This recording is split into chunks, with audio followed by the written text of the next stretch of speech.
स्वागत है आपके और हमारे चैनल समझ क्लासेस में।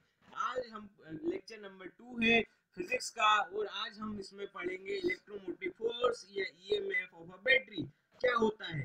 आप इस लेक्चर को आगे देखने से पहले हमारा चैनल सब्सक्राइब करना ना भूलें और उसके साइड की बेल आइकन दबाना ना भूलें, जिसमें नए वीडियो जो आए उसका नोटिफिकेशन आपको पहले मिले। इसके लिए चलिए अब हम आगे बढ़ते हैं। अब देखते हैं कि इलेक्ट्रोमोटिव फोर्स क्या है। इलेक्ट्रोमोटिव फोर्स की डायरेक्ट डेफिनेशन पे जाने से पहले हम इसका जो बेसिक पीछे जो फंडामेंटल आइडिया है वो समझेंगे कि इसके अंदर बैटरी के अंदर होता क्या है जिसकी वजह से ईएमएफ जनरेट होता है और हम ईएमएफ किसे बोलते हैं।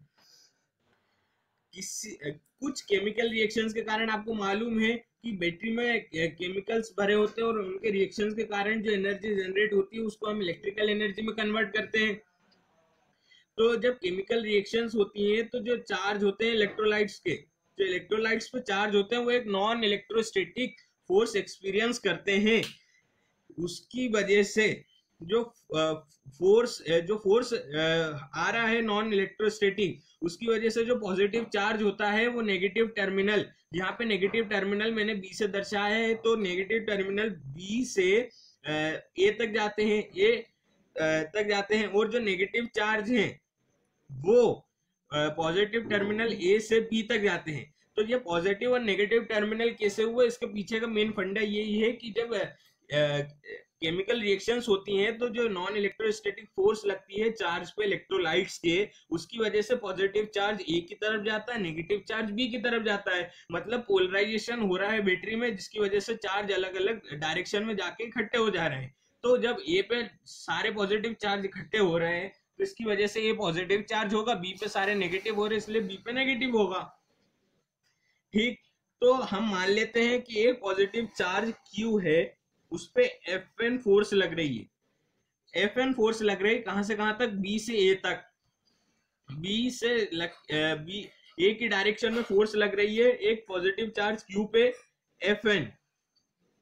तो वो जो चार्ज है वो जब दो अलग अलग टर्मिनल्स पे डिस्ट्रीब्यूट हो जाएंगे तो अलग अलग पोटेंशियल डिफरेंस सेट हो जाएगा दोनों टर्मिनल्स के बीच में।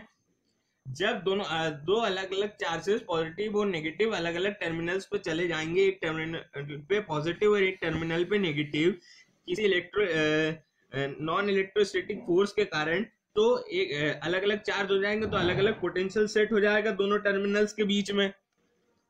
अच्छा ठीक है, फिर इस अलग पोटेंशियल सेट होने के कारण एक इलेक्ट्रिक फील्ड ई सेट होती है ए से बी के बीच में, ए से लेके बी तक, मतलब ए से स्टार्ट होकर बी तक जा रही है इलेक्ट्रोलाइट के फॉर्म में। ठीक, अब जो इलेक्ट्रिक फील्ड है ई, उसकी वजह से एक charge Q, positive charge Q पे क्या फोर्स लग रहा है, तो हम उस फोर्स को एफ ई से दर्शाएंगे। तो एक क्यू चार्ज के कारण इलेक्ट्रिक फील्ड पे क्या लग रहा है, तो F equals to Q E. आपने जब स्टार्टिंग दो चैप्टर पढ़े हैं उसमें आपने पढ़ा है कि F equals to Q E होता है। तो जो फोर्स है, हम force due to electric field, उसको हम एफ ई से दर्शा रहे हैं, तो वो किसके इक्वल हो जाएगा, क्यू ई के। क्यू मतलब चार्ज, पॉजिटिव चार्ज, और एक पार्टिकल जो हमने एज्यूम किया था पॉजिटिव चार्ज वो, और इलेक्ट्रिक फील्ड का मैग्नीट्यूड ई। और जो एफ ई की डायरेक्शन है, मतलब ये बैटरी थी, उस बैटरी में ए था ये बी था, तो जो एफ एन था उसकी डायरेक्शन थी, एफ एन की डायरेक्शन थी बी टू ए। और तो फिर जो इलेक्ट्रिक फील्ड के कारण फोर्स लग रहा है एफ ई, उसकी डायरेक्शन होगी ए टू बी, वो अपोजिट डायरेक्शन में होगा एफ एन से। और आपको ये बात याद रखने वाली है कि जब स्टेडी स्टेट होगी, मतलब करंट का फ्लो नहीं होगा, तो मतलब सर्किट ओपन होगा, तो जो F E equals to F N हो जाएगा।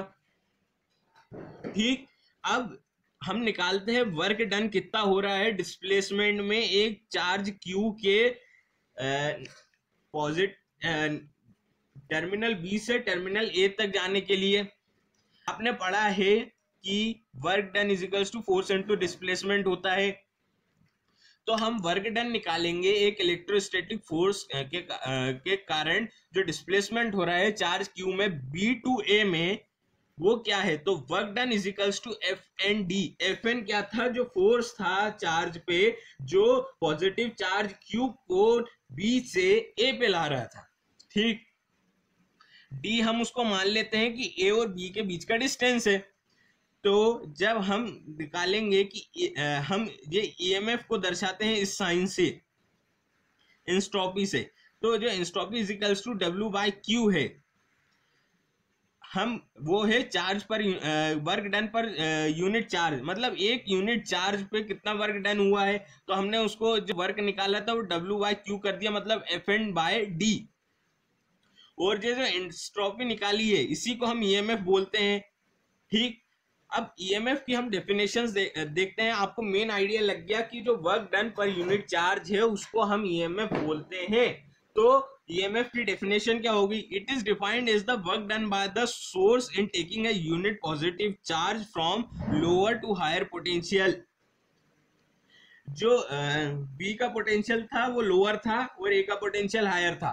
तो जो वर्क डन होता है किसी सोर्स के द्वारा एक यूनिट पॉजिटिव चार्ज को लोअर पोटेंशियल से हायर पोटेंशियल में लाने पे, यहाँ बी में लोअर पोटेंशियल था, ए में हायर पोटेंशियल था, तो जो वर्क डन हुआ है बी से ए में चार्ज लाने पे, एक यूनिट पॉजिटिव चार्ज या किसी लोअर पोटेंशियल से हायर पोटेंशियल पे चार्ज लाने पे, उसको हम इलेक्ट्रोमोटिव फोर्स बोलते हैं, ईएमएफ। तो हम एंट्रोपी से डोनेट करते हैं।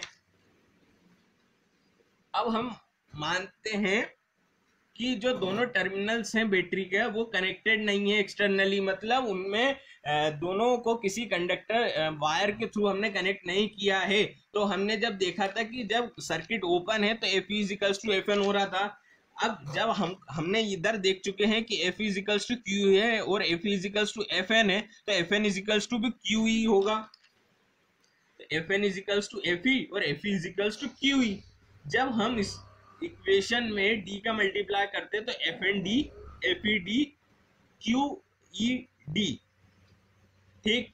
और जो ई डी है, यहाँ हमने पिछले चैप्टर में देखा होगा कि potential difference between two terminals क्या के इक्वल होता है, इलेक्ट्रिक फील्ड इनटू डिस्टेंस।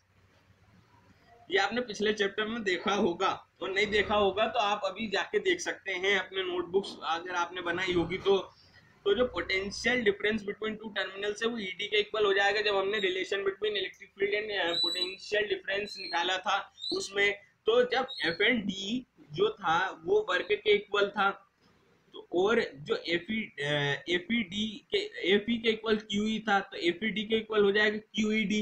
और ई डी को हम वी से सब्सटीट्यूट कर रहे हैं, तो F N D equals to F E D और F E D is equals to Q V. जब हमने EMF entropy is equals to F N D रखा था, तो एफ एन डी को हम क्यू वी से सब्सटीट्यूट कर सकते हैं, क्योंकि अभी जब हमने ऊपर F N is equals to F E था तो हमने जब रिलेशन सॉल्व करा तो आपको समझ में आ गया होगा कि ये क्यू वी कहाँ से आया। तो जब हम एफ एन डी की जगह क्यू वी रखेंगे तो जो क्यू से क्यू कट जाएगा और EMF is equals to potential difference आ जाएगा। इससे ये इम्प्लाई होता है कि जो ईएमएफ है किसी सोर्स का वो इक्वल होता है उसके maximum potential difference between its terminals when it is in open circuit. मतलब जब उसका सर्किट क्लोज ना हो, जब उसमें करंट का फ्लो ना हो, तो जो उसका ईएमएफ होता है वो उसके maximum potential difference between terminals के इक्वल होता है, ठीक। अब हम बैटरी देखते हैं, उसके अंदर देखते हैं। ये बैटरी है, इसमें इलेक्ट्रोलाइट्स भरे हैं, दो अलग ये इलेक्ट्रोड्स लगे हैं पी और एन। ये एक पॉइंट है ए, ये एक पॉइंट है बी, और इसको हमने कनेक्ट किया है बैटरी को, इसमें रेजिस्टेंस आर लगा है। तो जब हम B potential at electrode P and potential difference between P and A निकालते हैं पॉइंट, तो वो हमेशा जीरो से बड़ा आएगा, क्योंकि जो करंट का फ्लो है वो पी से एन तक हो रहा है। मतलब जो पोटेंशियल डिफरेंस एट पी है वो ज़्यादा है और जो पोटेंशियल डिफरेंस एट एन है वो कम है, तो वो हमेशा पॉजिटिव होगा। तो VP minus V A potential at A और पोटेंशियल एट पी में हम जब पोटेंशियल डिफरेंस निकाल रहे हैं तो वो 0 से ग्रेटर होगा और उसको मैं वी प्लस से दर्शाता हूँ। और ऐसे ही जब वी एन माइनस वी निकालेंगे potential difference between 2 points N and B, तो वो हमेशा 0 से कम होगा, तो मैं उसको वी नेगेटिव से दर्शा रहा हूँ क्योंकि एन का पोटेंशियल कम है पहले से, जब भी तो करंट पी से एन फ्लो हो रहा है। जब हम दोनों को वीपी जब वीपी वी प्लस और वी माइनस के बीच में पोटेंशियल डिफरेंस निकालेंगे, मतलब ईएमएफ निकालेंगे, हमने ऊपर देखा है जब कनेक्ट नहीं है तो वो हमेशा 0 से ग्रेटर आएगा। VP plus V negative V plus V negative हमेशा 0 से ग्रेटर आएगा। अच्छा, हम अब क्लोज सर्किट की बात करते हैं। तो जो the energy supplied by the source in taking a unit charge one around the complete circuit, जो एनर्जी सप्लाई हो रही है किसी सोर्स के द्वारा एक यूनिट चार्ज में, उसको एक पूरे कंप्लीट सर्किट का राउंड लगाने के लिए, उसे हम ईएमएफ बोलते हैं क्लोज सर्किट में। कि किसी क्लोज सर्किट में जो एनर्जी सप्लाई हो रही है एक यूनिट चार्ज को पूरा कंप्लीट सर्किट का राउंड लगाने में, उसको हम ईएमएफ बोलेंगे। अब ईएमएफ के बारे में कुछ बात जान लेते हैं। The term EMF is a misnomer. Misnomer मतलब मिथ्या, ये एक मिसनॉमर है। हमें ऐसे कई एपरेंट फोर्सेस पढ़ चुके हैं। ये एक फोर्स नहीं है कहीं से भी, ये फोर्स नहीं है, पर हम उसको एक मिथ्या के तौर पे पढ़ते हैं। और इसकी एसआई यूनिट वोल्ट है, इसकी एसआई यूनिट वोल्ट है। और 1 वोल्ट ऑफ ईएमएफ कैसे डिफाइन होता है वो देखते हैं। In electrochemical cells, if a electrochemical cell supply energy of 1 joule for flow 1 coulomb of charge through out the whole circuit including battery, then its EMF is said to be 1 volt. जब किसी electrochemical cell के द्वारा 1 joule energy supply की जाती है 1 coulomb charge को flow होने के लिए through out the whole circuit, पूरे सर्किट में फ्लो होने के लिए बैटरी को इंक्लूड करके, बैटरी के दोनों टर्मिनल्स को इंक्लूड करके हम उसको ईएमएफ बोलते हैं। और उसका जो ईएमएफ है जब जाके 1 वोल्ट के इक्वल होता है। कब? जब 1 जूल एनर्जी 1 कूलम चार्ज को फ्लो करने के लिए किसी होल सर्किट में बैटरी के टर्मिनल्स को इंक्लूड करके, तो उसके ईएमएफ को हम 1 वोल्ट बोलते हैं। आज के लेक्चर के लिए इतना ही। अगला लेक्चर आप देखना ना भूलिएगा, उस लेक्चर को आप रिवाइज करके जरूर आइएगा। धन्यवाद।